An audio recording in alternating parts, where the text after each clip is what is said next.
खड़े खड़े खाई हाथ खाइया चाहे टूर के हमें मजा दी मुरैया जौनपुर के। सपोर्ट भैया किंग, लव यू नितेश भाई।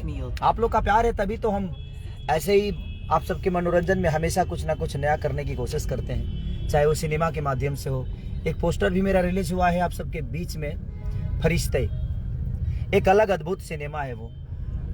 उसमें खेसारी नजर नहीं आएगा आप सबको, उसमें नजर और एक खेसारी म्यूजिक वर्ल्ड से। नमस्कार, हम पवन सिंह आवत 19 फरवरी के पालीगंज सिलेक्शन मॉल के उद्घाटन में मिलल जाओ 19 फरवरी के पालीगंज। आप सबको मैं बताना चाहूंगा कि खेसारी लाल यादव का आज एक नया गाना रिलीज हुआ है, जिस गाने का बोल है लहंगा लॉक हो गए। जी हाँ दोस्तों, वहीं पर आप सबको मैं बताते चलूँ कि खेसारी लाल यादव की पत्नी चंदा देवी आज एक नया फोटो जारी की है, जैसा कि आप लोग देख रहे हैं।